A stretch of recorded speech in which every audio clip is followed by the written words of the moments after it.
Ayan, umpisa na ang winter namin. Snowing na ngayon.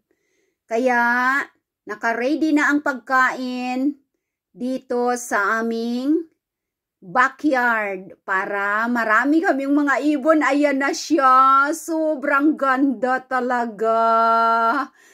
Ito ang Fasani na ibon. Ang ganda.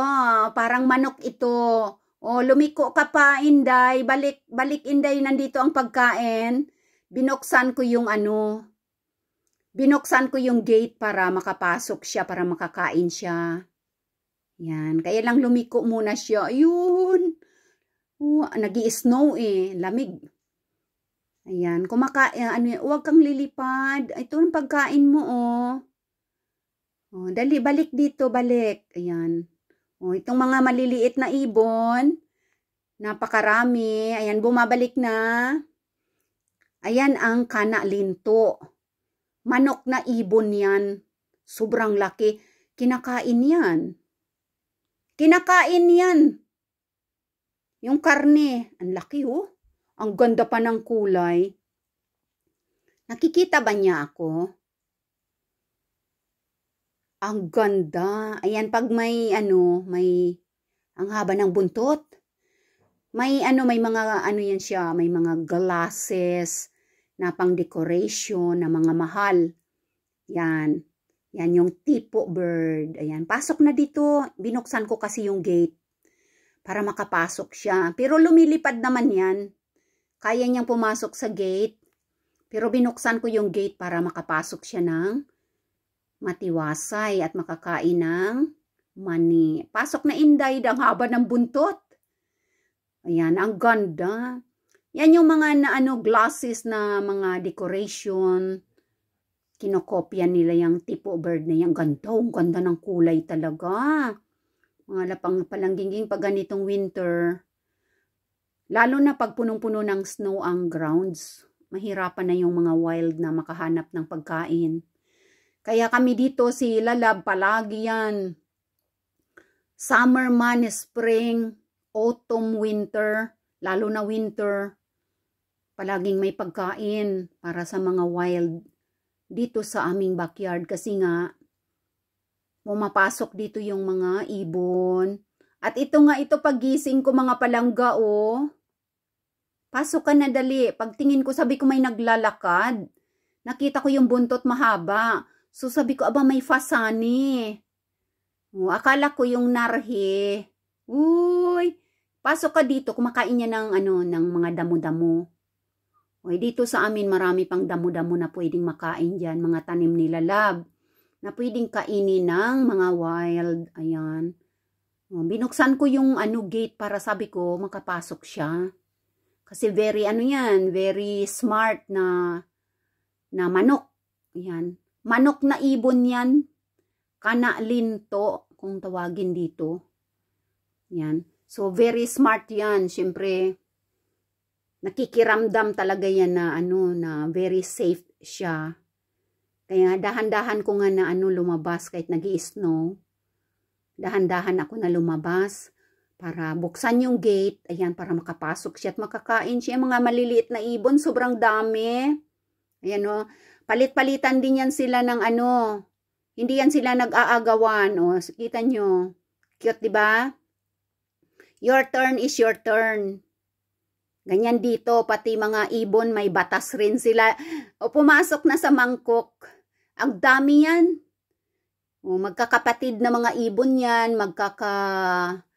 Mag-anak sila kasi dyan meron kaming mga pugad. Ayan. 2 ang pugada namin dyan. Dati 3 yan nasira na yung isa. Tapos sa harapan naglagay rin ng 2 pugad doon. Saan ka na, Inday? Fasani? Babae siguro ito. Babae na ibon. Kana-linto. Chicken na manok. Yan, dali pasok na. Yan palangginging. Nag-observe din siya.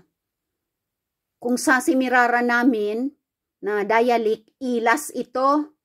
Yung ilas, yung ligaw na manok sa kabundukan. or sa forest, sa jungle. Ito yan na siya. Ang ganda talaga ng kulay niya. Parang ano, ginto.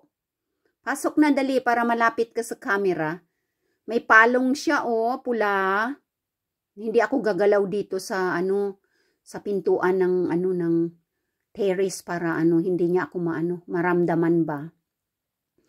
Kumakain ng seeds ng boy kuka. Kumakain siya ng seeds ng boy kuka, oh. Tapos yung damo-damo ni Silver. Pasok na dito, oh, may mani dito, Inday. Huwag ka na lumiko, andito sa mangkok, oh. Pasok ka na dito. Good morning, good morning. Umagang kay ganda sa aking mga palangga. Mamaya may follow-up live tayo, ha.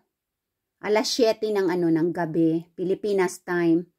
Follow up natin yung ating event kahapon para ma-announce na natin yung ating mga ganap-ganap kahapon. Yan, dali pasok na ditong kondo ng ibon na yan. Nakikita kaya niya ako? Hindi naman ako gumagalaw eh. Pinapakiramdaman niya ako. Baka nakikita niya ako. Siyempre malinaw din mata niyan. Taktak ka dali na isno na yung balahibo mo. Ang ganda palangga, parang ginto. Oh. Sinusulyapan niya yung mangkok ng mani. Oh, pero very careful din yan. Ang ganda. Kasi baka iniisip siyempre. Pero dito naman, bawal dito na maghuli-huli ng mga ibon. Bawal yan. Dali pasok. Ang laki.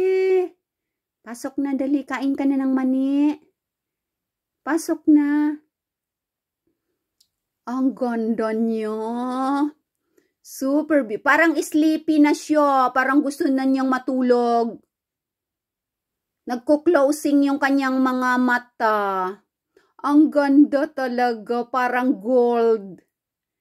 Ang balahibo niya, oh, parang autumn color din, mga palangga.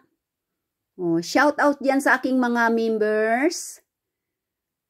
At sa ating mga bagong mga members. Siyempre, shout out sa inyong lahat-lahat dyan. Ayan, ang fasani na ibon. Manok yan, manok na ibon. Ayan. Very rare din ito na pumupunta sa sa garden ng isang mamamayan, di ba? Winter na ngayon, siguro nakita na may pagkain dito palagi. Kaya natulog na. Natulog na siya. Gising, ibon. Ang ganda naman talaga. Natulog na. Silver cat, come here. Your bird is here, oh, sleeping now. Natulog na. It's sleep.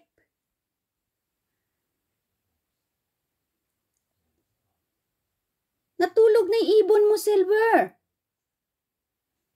Pasok na. Pasok na, ibon. Ang pagkain mo ay nasa mangkok. Ayon. Hindi naman kita hindi naman kita itatrap eh. Baka iniisip niya trap yung yung pagkain. Hindi, para talaga yan sa iyo at sa ibang mga ibon. Yan.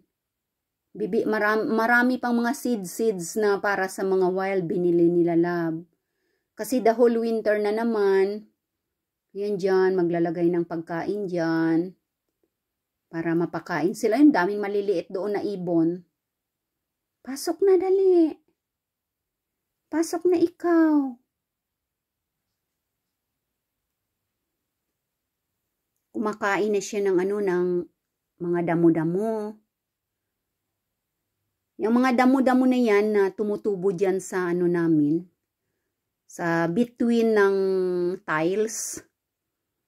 Paragis yan na mga damo medicinal. O yan. Maliliit na ibon. Nag-turn naman siya. Ayaw pa niya sigurong kumain ng mani. O nakikita niyong maliliit na mga ibon, so ma-attract yan siya na mayroon diyang pagkain. Pero baka vegetarian yan. Bakit grasses ang ang kinakain lang, di ba? Yan oh. Ang ganda-ganda naman yan. Oy. Ayaw mo pumasok, Inday. Ang haba ng buntot, oh. Ganda. Ang haba ng buntot. Nakikiramdam kasi syempre talagang yan, very strict na bird. Nakikiramdam siya baka may tao dito. Baka nakikita niya yung cellphone ko dito na nagvi-video. Kaya very strict din yan siya. Ang ganda ng ibon na ito talaga, oh. Oh, hindi nga ako gumagalaw dito, ibon. Para na akong estatwa dito. Hindi ako gumagalaw. Para pumasok ka lang. Cute-cute talaga, oh. Pasok na. Niisip niya yan, baka trap yung mangkok na yan dyan. Eh, syempre, clever ang mga ibon. Diba? Yun, yung maliliit, okay lang yan. Nandami yan, nandun sa bushes. Dito lang yun sila nakatira sa mga bushes namin. Buong winter. Kasi nga may pagkain dito, may tubig. Ayan, oh, frozen na ngayon tubig. May snow na doon sa taas ng tubig. O frozen ata, buong gabi. Pero matutunaw pa yung matutunaw pa itong snow na ito. Tapos, plus degrees pa siguro din. And then, mag 0 degrees na hanggang tuloy-tuloy na winter. Kasi magpapalit pa ng winter tires ang mga tao. Hindi pa kami nakapagpalit ng winter tires. Kasi sabi nila magwa-warm pa daw ng ilang araw. Pagkatapos, yun na yun, dire-diretso na yung cold hanggang takip na naman kami dito ng snow. Pasok na dito, ibon. Naghihintay ako sa iyo.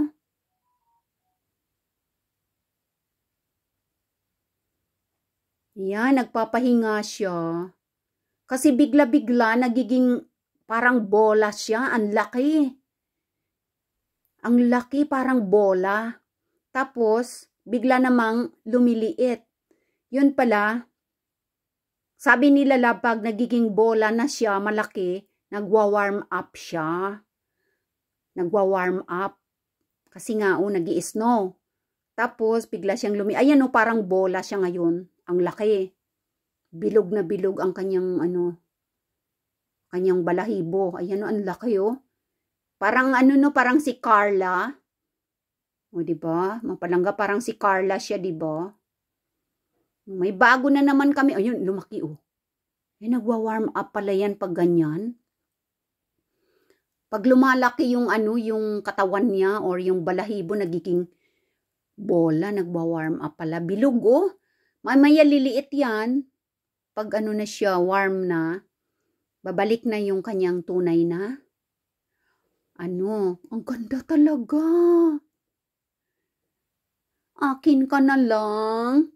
Pwede ba kitang i-pet na lang dito? Dito ka na lang. Sabi nila, nature yan. Hindi mo yan pwedeng i-pet. Kasi sa nature yan siya belong. Oh, ganda talaga, Natulog na sleeping.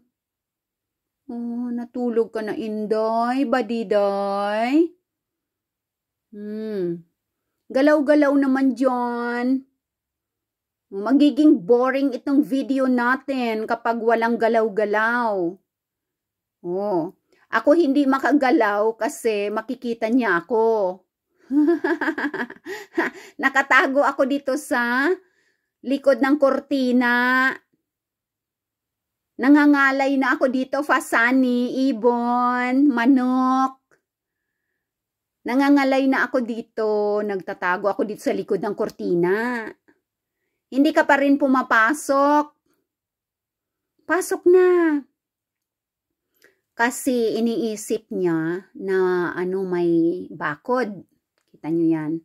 May bakod, parang net. Yan bakod. Yung cyclone ba? Yung aming terrace. So, iniisip niya yan na baka pag pumasok ako dyan, ay biglang magsara yung gate. Yan. So, iniisip niya siguro na matatrap siya. Pero lumilipad yan. Mataas ang lipad niyan. O, diba? Ibon man may layang lumipad, kulungin mo at umiiyak.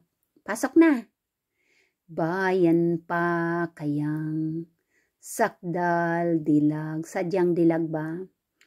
Ang di magnasang makaalpas. Tulog na eh. Pilipinas kong minumutya. Pasok na, ibon. Ay, nagiging bola na naman siya. Nagwa-warm up pala yan. Paulit-ulit ka na lang, Reyna Kingangabel. Nakikita ko nagbibilog-bilog siya O, diba? Sana pumasok na siya maya-maya lang. Makakain na siya ng foods. Nagulat ako pagtingin ko may naglalakad. Pero buntot lang yung nakita ko. Sabi ko parang may fasani. Tapos inabang-abangan ko, nandun siya sa sa ilalim ng gooseberry, namin, na puno, na bushes. Ay kakulay ng dahon. Tapos tiningnan ko mabuti, sabi ko, fasani bird nga. Oh. Natulog na, sleeping. Sige, matulog ka na muna dyan. At i-upload ko itong video na ito direct, okay? Hello and maraming salamat sa inyong lahat-lahat dyan, sa aking mga members, ayan, at sa aking mga new members kahapon. Alam na ninyo yan kung sino kayo. And of course, sa aking organic, ayan, lahat-lahat kayo at lahat ng mga tao sa buong mundo na mapapadaan dito sa video na ito. Shout out sa inyong lahat-lahat. Hanggang sa uulitin nating video. Ayan, at natulog na yung ibon. Tulog ka na. Natulog na siya. Good day, good night. Sabi ng ibon siguro. Kasi natulog na siya wala nang galaw-galaw. Alright, so hanggang dito na muna ang video na ito. Please like, subscribe, and share comment ng ating YouTube channel. Ayan, walang seryusan. Happy lang tayo, bawal ang sad. Katulad ng ibon na yan, happy-happy lang siya dyan kahit nag-i-snow. Laging tatandaan na palangga ko kamutanan. Hasta la vista, baby. Bye-bye everyone. See you again next time sa ating video at kumakain na yung ibon ng mga damo-damo. Ayan, bye!